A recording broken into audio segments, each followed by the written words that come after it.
നമസ്കാരം. നമ്മുടെ സമൂഹത്തിന്റെ വളർച്ചയ്ക്കും വികസനത്തിനും വളരെ പ്രാധാന്യമർഹിക്കുന്നതാണ് നിക്ഷേപങ്ങളും വായ്പകളും. എന്നാൽ എല്ലാവരുടെയും നിക്ഷേപ വായ്പാ ആവശ്യങ്ങൾ അത് നിറവേറ്റാനായി പരമ്പരാഗത ബാങ്കുകൾക്ക് മാത്രം സാധിക്കില്ല. അവിടെയാണ് ബാങ്ക് ഇതര ധനകാര്യ സ്ഥാപനങ്ങളുടെ പ്രസക്തി. ഞാനിപ്പോൾ ഉള്ളത് തൃശൂർ കേന്ദ്രമാക്കി രാജ്യവ്യാപകമായി പ്രവർത്തിക്കുന്ന ധനലക്ഷ്മി ഗ്രൂപ്പ് ഓഫ് കമ്പനീസിന്റെ ഹെഡ് ഓഫീസിലാണ്. ഇവിടെ നമ്മളോട് സംസാരിക്കുന്നത് ഈ കമ്പനിയുടെ ചെയർമാനും മാനേജിംഗ് ഡയറക്ടറുമായ ഡോക്ടർ വിപിൻ ദാസ് കടങ്ങോടാണ്. Sir, welcome. നമസ്കാരം.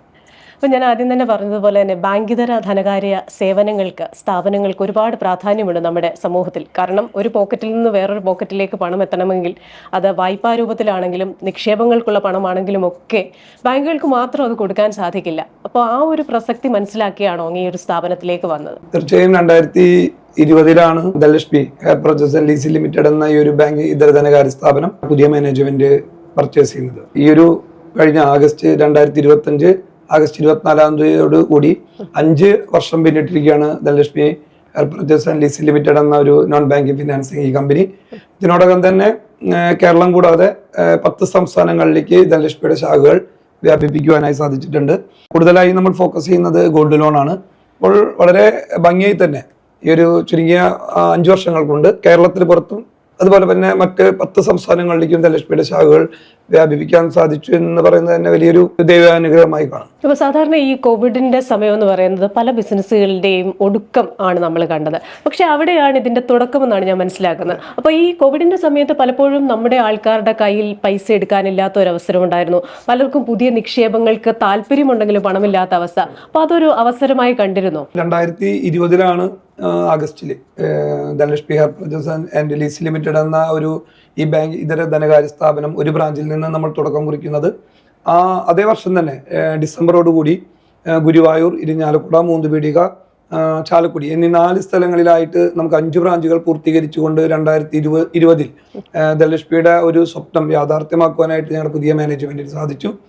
നമുക്കറിയാം, ആ ഒരു സാഹചര്യത്തിൽ കൂടെ നിൽക്കുന്ന മാനേജ്മെന്റും അതുപോലെ തന്നെ ആ കാലഘട്ടത്തിലുണ്ടായിരുന്ന സ്റ്റാഫുകളുടെ ശക്തമായിട്ടുള്ള പിന്തുണയും അതുപോലെ തന്നെ കൂട്ടായിട്ടുള്ള പ്രവർത്തനമാണ് ആ ഒരു കോവിഡ് എന്ന മഹാമാരിയിൽ നിന്ന് ധനലക്ഷ്മി ഗ്രൂപ്പിന് അതിവേഗ വളർച്ചയിലേക്ക് എത്താൻ സാധിച്ചിട്ടുള്ളത്. കൂടാതെ തന്നെ ഫസ്റ്റും സെക്കൻഡും വാക്സിൻ ധനലക്ഷ്മി ഗ്രൂപ്പിന് ആ കാലഘട്ടത്തിലുള്ള എല്ലാ സ്റ്റാഫുകൾക്കും നൽകുവാനായി സാധിച്ചു. അപ്പോൾ ഒരു ചേർത്തുനിൽപ്പിന്റെ അല്ലെങ്കിൽ ഒരു കൂട്ടായ്മയുടെ ഭാഗമാണ് ധനലക്ഷ്മിയുടെ ഈ കോവിഡ് എന്ന മഹാമാരിയെ അതിജീവിച്ചുകൊണ്ട് വളരെ ഫാസ്റ്റായിട്ട് മുന്നോട്ട് പോകാനായിട്ട് സാധിച്ചിട്ടുള്ളത്. നമ്മൾ സാധാരണ പറയും, സാധാരണക്കാരായ ആൾക്കാർക്ക് അവരുടെ ആവശ്യങ്ങൾക്ക്, സാമ്പത്തിക ആവശ്യങ്ങൾക്ക് നമ്മൾ സാധാരണ സാമ്പത്തിക സ്ഥാപനങ്ങളെ സമീപിക്കുകയാണെങ്കിൽ, പ്രത്യേകിച്ച് ഈ ട്രഡീഷണൽ ബാങ്കുകളെ സമീപിക്കുകയാണെങ്കിൽ നടന്ന് ചെരുപ്പ് തേഞ്ഞു എന്ന് പറയും. അപ്പോൾ ഒരു അത്രയ്ക്ക് പ്രോസസ്സ്, അത്രയ്ക്ക് ഡോക്യുമെന്റേഷൻ ഒക്കെ ഉണ്ട്. അപ്പോൾ അങ്ങനെ വരുമ്പോൾ സാധാരണക്കാരുടെ ജീവിതം മെച്ചപ്പെടുത്താൻ ധനലക്ഷ്മിക്ക് എന്താ ചെയ്യാൻ പറ്റും? ധനലക്ഷ്മി ബാങ്ക് ഇതര ധനകാര്യ സ്ഥാപനത്തിൽ 25ഓളം ഹെഡ് ഓഫ് ദ ഡിപ്പാർട്ട്മെന്റ് ഉണ്ട്. അവരുടെ കീഴിലായിട്ട് ഒരുപാട് അതാത് എക്സ്പീരിയൻസ് ഉള്ള സ്റ്റാഫുകളുണ്ട്.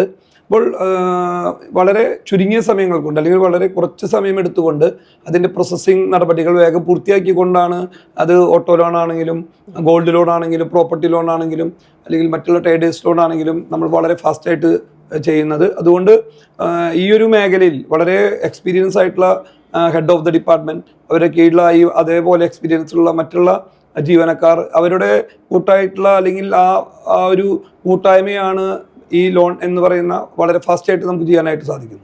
സാധാരണ നമ്മൾ ഏത് NBFC ആണെങ്കിലും ബാങ്ക് ആണെങ്കിലും അവർക്ക് വായ്പകൾ കൊടുക്കാൻ ഒരുപാട് മാർഗ്ഗങ്ങളുണ്ട്. അപ്പോൾ പരമാവധി മാർഗ്ഗങ്ങളിലൂടെ വായ്പ കൊടുത്ത് പരമാവധി റവന്യൂ എന്നുള്ളതാണ് എല്ലാവരും ഉദ്ദേശിക്കുന്നത്. അതിപ്പോൾ ഓട്ടോ ലോൺ ആണെങ്കിലും പേഴ്സണൽ ലോൺ ആണെങ്കിലും എഡ്യൂക്കേഷണൽ ലോൺ ആണെങ്കിലും ഇങ്ങനെ പല വിഭാഗങ്ങളിൽ വായ്പ കൊടുക്കുമ്പോൾ അത്രയധികം കസ്റ്റമേഴ്സിനെ കിട്ടും. പക്ഷെ എനിക്ക് തോന്നുന്നു ധനലക്ഷ്മി ഇനി മുന്നോട്ട് പോകുമ്പോൾ 100% ഗോൾഡ് ലോൺ മാത്രം കൊടുക്കുന്ന ഒരു കമ്പനി എന്ന നിലയിലേക്കും ആ ഒരു സ്ട്രാറ്റജി എന്താണ്?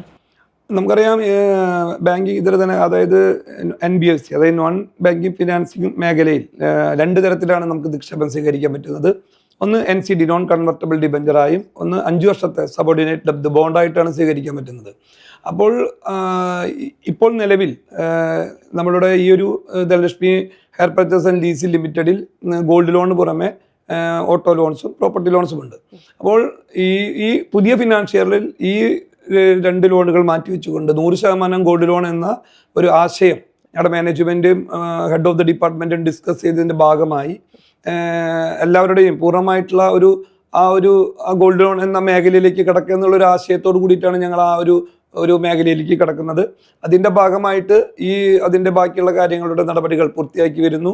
അപ്പോൾ നമുക്ക് ഇൻവെസ്റ്റ് ചെയ്യുന്ന ആളുകളുടെ അല്ലെങ്കിൽ ഇൻവെസ്റ്റേഴ്സിൻ്റെ ആ നിക്ഷേപം വളരെ സുരക്ഷിതമായി 100% ഉറപ്പുവരുത്തുക എന്നുള്ള ഒരു ലക്ഷ്യത്തോട് കൂടിയിട്ടാണ് അങ്ങനെ ഒരു ഗോൾഡ് ലോൺ എന്ന് പറയുന്ന മേഖലയിലേക്ക് മാനേജ്മെന്റ് കടക്കുവാൻ തീരുമാനിച്ചിട്ടുള്ളത്. ഇപ്പൊ സാധാരണ ഇപ്പൊ ഗ്ലോബലി തന്നെ ഗോൾഡ് പ്രൈസ് കൂടിക്കൊണ്ടിരിക്കുകയാണ്. അപ്പോൾ എക്കാലത്ത് നമ്മൾ ഏത് കാലത്ത് നോക്കിയെന്ന് പറഞ്ഞാലും ഗോൾഡ് എപ്പോഴും ഒരു സുരക്ഷിത നിക്ഷേപം എന്ന നിലയിലാണ്. അപ്പോൾ ഈ ഗോൾഡ് പ്രൈസ് കൂടുമ്പോൾ പണ്ടത്തെ കാലത്ത് ഈ 10 രൂപ 20 രൂപ അല്ലെങ്കിൽ 30 രൂപയ്ക്കോ 500 രൂപയ്ക്ക് 2000 രൂപയ്ക്കോ ഒക്കെ സ്വർണ്ണം വാങ്ങിച്ച കാലമുണ്ട്.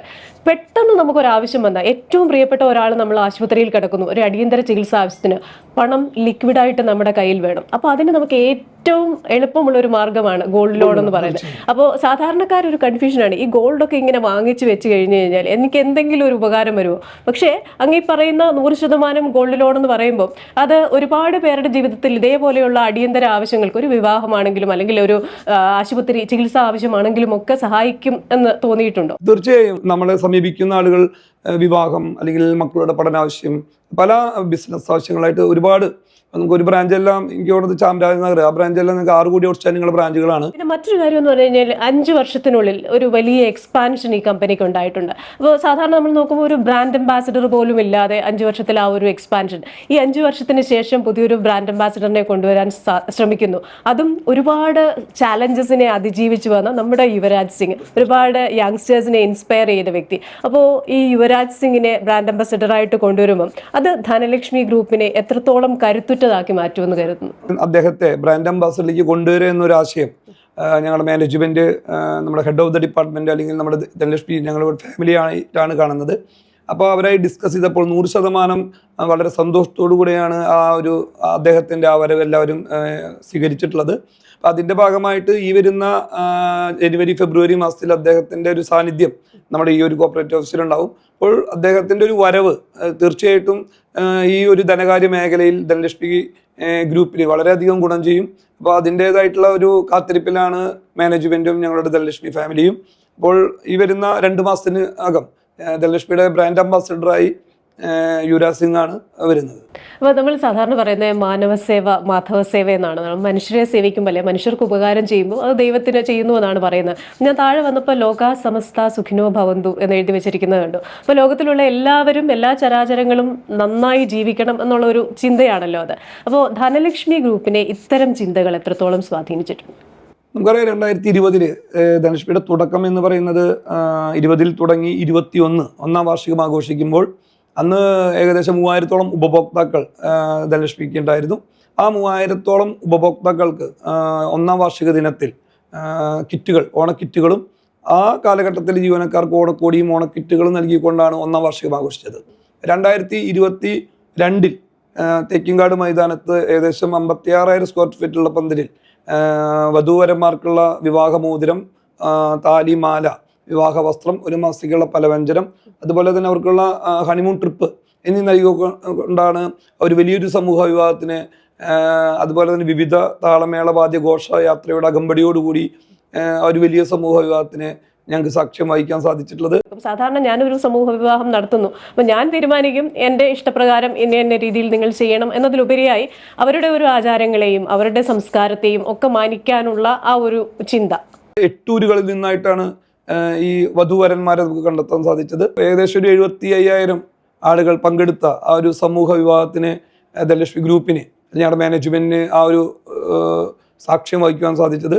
എനിക്ക് തോന്നുന്നത് അതിൽ നമുക്ക് ഗോവ ഗവർണറായിട്ടുള്ള അന്നത്തെ ശ്രീധരൻപിള്ള അവർജി, ശശി തരൂർ അവർകൾ, രാജീവ് ചന്ദ്രശേഖർജി, ഫിലിം ആക്ടർ ദിലീപ്, അങ്ങനെ നിരവധി വിശിഷ്ട വ്യക്തികളുടെ സാന്നിധ്യം ആ സമൂഹ വിവാഹത്തിനുണ്ടായിരുന്നു.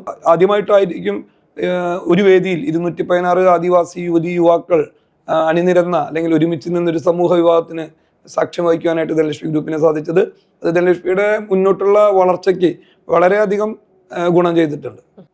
അതുപോലെ തന്നെ നമ്മൾ സാധാരണ പറയാറുണ്ട്, രണ്ട് മനുഷ്യർ തമ്മിലുള്ള ഒരു വ്യക്തിബന്ധത്തിൽ ചിലപ്പോൾ പലപ്പോഴും ഒരു തടസ്സമാകുന്നത് അല്ലെങ്കിൽ അത് നശിക്കാനിടയാകുന്നത് പണം കാരണമാണെന്നാണ്.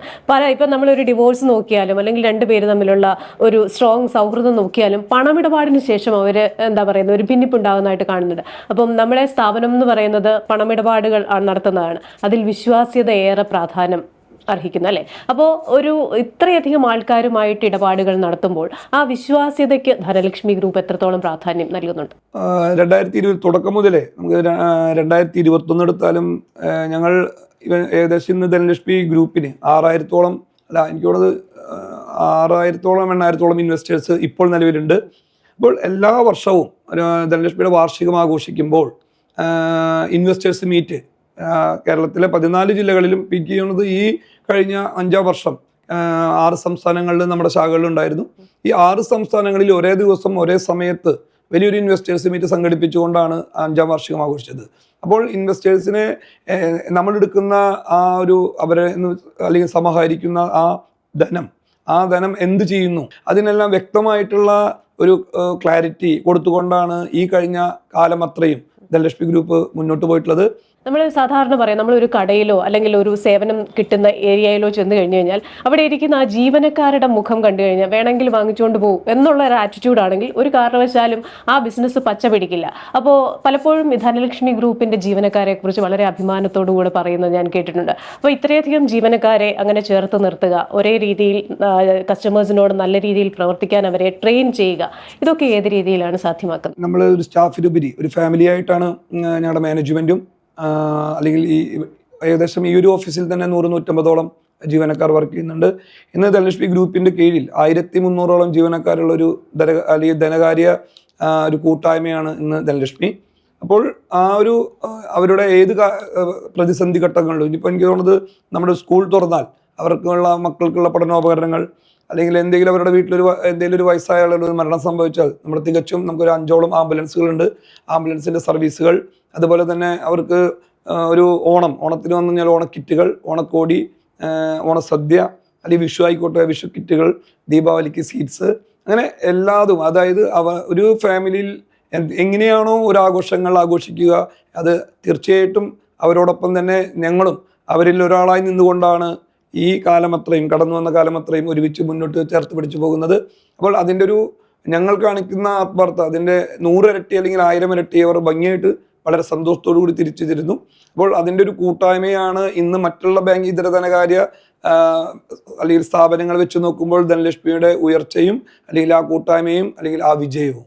നമ്മൾ ഭാവിയിലേക്ക് വന്നു കഴിഞ്ഞാൽ ഭാവിയിലെ എക്സ്പാൻഷൻ പ്രോഗ്രാംസ് ഉണ്ടോ? അതുപോലെ തന്നെ എനിക്ക് തോന്നുന്നു ഡൈവേഴ്സിഫിക്കേഷനിലേക്കും പോകാൻ ഒരു സാധ്യതയുണ്ട്. ഹോട്ടൽ ബിസിനസ്സിൽ ഇത് തുടങ്ങാൻ പോകുന്നു എന്നറിഞ്ഞു. അപ്പോൾ ഭാവി പരിപാടികൾ എന്തൊക്കെയാണ്? ഈ 2 മാസത്തിനകം D grand hotel and resort അതിന്റെ ഏകദേശം ഒരു 90% നിർമ്മാണം പൂർത്തീകരിച്ചു കഴിഞ്ഞു.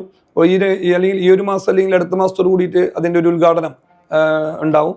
കൂടാതെ തന്നെ ഈ വരുന്ന 2030 നമ്മൾ ഈ കഴിഞ്ഞ 5ാം വാർഷികം ആഘോഷിക്കുന്ന വേളയിൽ എല്ലാ ദൃശ്യമാധ്യമ സുഹൃത്തുക്കളുടെ മുന്നിൽ വെച്ച് ഒരു പ്രഖ്യാപനം കൂടി നടത്തുകയുണ്ടായി. ധനലക്ഷ്മിയുടെ അതായത് 2020 ധനലക്ഷ്മിയുടെ തുടക്കം. 2030 എന്ന് പറയുമ്പോൾ 10 വർഷം പൂർത്തീകരിക്കുന്ന ഒരു വർഷമാണ്. ആ വർഷം ഒരു ലിസ്റ്റ് ചെയ്യപ്പെടുന്ന ഒരു കമ്പനിയായിട്ട് ആ വർഷം ധനലക്ഷ്മി മാറും. കൂടാതെ തന്നെ അന്ന് തേക്കിൻകാട് മൈതാനത്ത് ലോകരാജ്യങ്ങൾ ഉറ്റുനോക്കുന്ന തരത്തിലുള്ള 500 ജോഡി, അതായത് ജാതി മതഭേദമില്ലാതെ എല്ലാ മതവിഭാഗത്തിൽ പെട്ട ആളുകൾ ഉൾപ്പെടുത്തിക്കൊണ്ട് തേക്കിൻകാട് മൈതാനത്ത് ഈ ലോകരാജ്യങ്ങൾ ഉറ്റുനോക്കുന്ന തരത്തിലുള്ള വലിയൊരു സമൂഹ വിവാഹത്തിന് സാക്ഷ്യം വഹിക്കുവാനാണ് ധനലക്ഷ്മി മാനേജ്മെന്റ് തീരുമാനിച്ചിട്ടുള്ളത്. ഇനി ഒരു 4 വർഷം കൂടിയും നമുക്ക് കാത്തിരുന്നു കഴിഞ്ഞാൽ ആ ഒരു വലിയൊരു സമൂഹ വിവാഹത്തിനുള്ള ഒരു ആകാംക്ഷയോടുകൂടി നമുക്ക് എല്ലാവർക്കും അത് ഉറ്റുനോക്കി കാണാം. കൂടാതെ തന്നെ ഒന്ന് വിട്ടുപോയ കാര്യം, ഈ കഴിഞ്ഞ 5ാം വർഷത്തിൽ നമ്മളൊരു കൃത്രിമക്കാലുകൾ 100 പേർക്കുള്ള കൃത്രിമക്കാലുകൾ നൽകുകയുണ്ടായി. എനിക്ക് തോന്നുന്നത് എനിക്കൊരു ഫീലായിട്ടുള്ളത് ഒരുപാട് ചാരിറ്റി പ്രവർത്തനങ്ങൾക്ക് അല്ലെങ്കിൽ നേതൃത്വം കൊടുക്കുവാനോ അല്ലെങ്കിൽ അതിനൊരു സാക്ഷ്യം വഹിക്കുവാൻ സാധിച്ചിട്ടുണ്ടെങ്കിലും ഏറെ നമ്മുടെ മനസ്സിൽ തട്ടിയൊരു ഏറ്റവും ചാരിറ്റി പ്രവർത്തനമാണ് ഈ ഒരു കൃത്രിമക്കാൽ നൽകുക എന്നുള്ളത്. അപ്പോൾ ഒരു പ്രതീക്ഷയില്ലാതെ അവർ ഇവിടെ കടന്നു വരുന്നു. ഒരു കാലുകൾ അല്ലെങ്കിൽ കൃത്യമായിട്ടുള്ള ഒരു കാലുകൾ വെച്ചുകൊണ്ട് അവരുടെ ജീവിതത്തിലേക്ക് അവർ തിരികെ പോകുന്ന ഒരു കാഴ്ച വളരെ മനസ്സിനെ വളരെയധികം ഹൃദയത്തിൽ തട്ടിയൊരു കാഴ്ചയാണ്. അപ്പോൾ അന്നെടുത്ത തീരുമാനം എല്ലാ വർഷവും 2024 ആഗസ്റ്റ് 24 ഓരോ വാർഷികം ആഘോഷിക്കുമ്പോഴും 100 പേർക്കുള്ള കൃത്രിമക്കാലുകൾ നൽകുമെന്ന് ആ അവസരത്തിൽ പ്രഖ്യാപിക്കുകയുണ്ടായി. അപ്പോൾ എല്ലാ വർഷവും ആ ഒരു എല്ലാവർക്കും, അതായത് 100 പേർക്ക് കൃത്രിമക്കാലുകൾ നൽകുവാനായിട്ട് മാനേജ്മെന്റ് തീരുമാനിച്ചിട്ടുണ്ട്. അപ്പോൾ 2030 ഇന്ന് മറ്റുള്ള ആളുകൾക്ക് ഉറ്റുനോക്കുന്ന തരത്തിലുള്ള ഒരു വലിയ ബാങ്ക് ഇതര ധനകാര്യ സ്ഥാപനമായി ധനലക്ഷ്മി ഗ്രൂപ്പും അതുപോലെ തന്നെ Dhanalakshmi hire purchase and leasing limited എന്ന ഈ ബാങ്ക് ഇതര ധനകാര്യ സ്ഥാപനം മാറുമെന്നുള്ള കാര്യത്തിൽ യാതൊരു തരത്തിലുള്ള സംശയമില്ല. അതിനായിട്ടുള്ള ഒരു കാത്തിരിപ്പിലാണ് മാനേജ്മെന്റും ഞങ്ങളുടെ ധനലക്ഷ്മി ഫാമിലിയും. ഓക്കെ, എന്തായാലും ഈ പറയുന്ന വിഷൻ 2030 എന്ന് പറയുന്നത് അതിന് എല്ലാവിധ ആശംസകളും. അങ്ങ് പറഞ്ഞതുപോലെ തന്നെ ഈ RBIയുടെ ചട്ടങ്ങളും നിയമസംഹിതകളും ഒക്കെ അനുസരിച്ച് നിരവധി പേർക്ക് ഇനിയും അവരുടെ ജീവിതത്തിൽ പ്രകാശമാകാൻ, അതുപോലെ കാലുകളില്ലാത്തവർക്ക് നടക്കാൻ ശേഷി ഉണ്ടാക്കി കൊടുക്കുക, ചലന വേഗം ഉണ്ടാക്കുക എന്ന് പറയുന്ന പോലെ നമ്മുടെ സമ്പദ് വ്യവസ്ഥയ്ക്ക് ഒരു വേഗം ഉണ്ടാക്കി കൊടുക്കാൻ ഈ ഒരു സ്ഥാപനത്തിന് സാധിക്കട്ടെ. അതിന് എല്ലാവിധ ആശംസകളും. Thank you so much. Thank you.